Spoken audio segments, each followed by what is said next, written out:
खासदार हेमंत गोडसे आपल्या सोबत, आपण त्यांच्याशी बोलणार आहोत। चौथी भेट आहे, चेहऱ्यावर पण तणाव दिसतोय। मुख्यमंत्र्यांसोबत बैठक झाली, डोळे पाणावत आहेत, काही ठोस निघालं नाही असं म्हणावं यातून। खरं आमची निवडणूक ही शेवटच्या टप्प्यामध्ये 20 मेला आणि म्हणून या ठिकाणी आज आम्ही मुख्यमंत्री व पक्षाचे मुख्य नेते यांची या ठिकाणी भेट घेतली। त्यांनी देखील त्यांना सर्वच पदाधिकाऱ्यांनी, सर्वच पक्षाचे पदाधिकारी, आमदार सर्वच या ठिकाणी आले होते।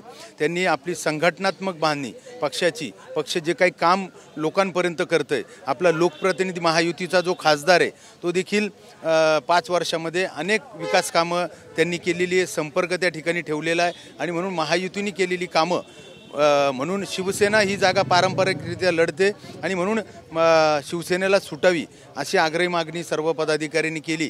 काय तुम्ही अजूनही पालकत्वाची वाट पाहताय? 95,000पेक्षा अधिकच्या कुटुंबाचे आयुष्य आनंदाने भरले आहे। आजच कॉल करा आणि मिळवा फर्टिलिटी ट्रीटमेंटवर सूट आणि सर्वांना द्या आनंदाची बातमी।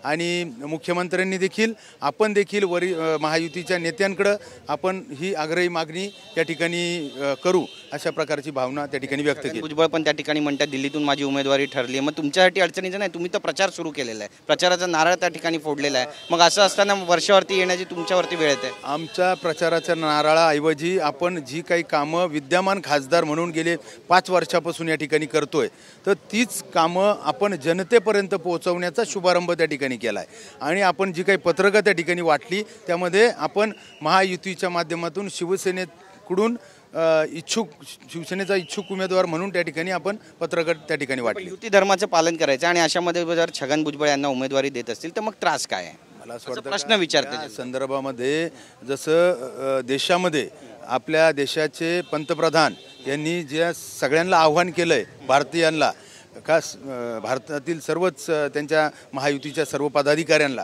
का आपल्याला हा आकडा 400 पार करायचा आहे महायुतीचा आणि त्यानंतर आपल्या राज्यातील जे काही महायुतीचे आहेत जागा त्या 45 पार, 48 पैकी 45 पार। याचा अर्थ असा आहे का इलेक्टिव्ह मेरिट ज्याच्यामध्ये असेल त्यालाच उमेदवारी दिली जाईल। नक्कीच, पण विरोधकांच्या हाती आयतं कोलीत लागतं असं म्हणावं, कारण ज्या पद्धतीनं तिढा सुटत नाहीये, वारंवार नेत्यांना, विद्यमान खासदारांना यावं लागतंय। आता उभाटा पक्षाचे नेते टीका करतायत की उद्धव बाळासाहेब ठाकरे होते त्यावेळी अशी कधी वेळ आली नव्हती आणि जे उमेदवार होते त्यांना उमेदवारी मिळायची, आता मात्र तसं होत नाहीये। या ठिकाणी मला असं वाटतं का शिवसेनेची ही जागा असल्या कारणानं ही जागा निश्चितच, मी जसं सांगितलं का महायुतीच्या सर्व पदाधिकाऱ्यांनी जे काही आव्हान आपल्या देशाच्या पंतप्रधानांनी केलं का राज्यातून मला 45हून अधिक खासदार पाहिजे, तर त्यामध्ये इलेक्टिव्ह मेरिट बघितलं जाईल आणि मग तो कुठल्या पक्षाचा, त्यापेक्षा महायुतीतला कुठल्या घटक पक्षाचा आहे आणि तो निवडून येईल अशाच उमेदवाराला सर्वेचं कारण दिलं जातं। तुम्ही हे सर्वे मानता का? मला असं वाटतं का काही सर्वे हे मतदारांच्या माध्यमातून जाणले जातात आणि निश्चित ही जागा शिवसेनेसाठी अतिशय अनुकूल आहे। नक्की शिवसेनेची अनुकूल आहे म्हणजे छगन भुजबळ जिंकू शकत नाही असा अर्थ काढावा त्यातून।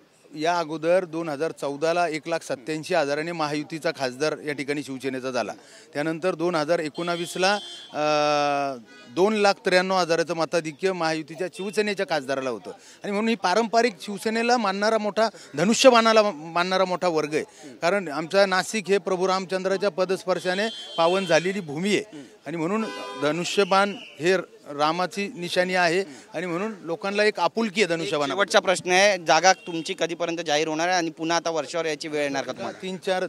3-4 दिवसामध्ये लवकरच या ठिकाणी महायुतीचे नेते ठरवतील। धन्यवाद आमच्याशी बोलल्याबद्दल। कॅमेरा पर्सन खंडूराजचा गिरीश गायकवाड, TV9 मराठी, मुंबई।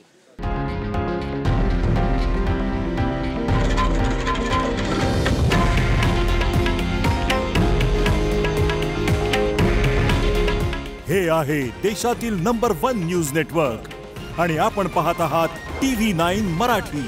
काळजी तुमची, हित महाराष्ट्राचं।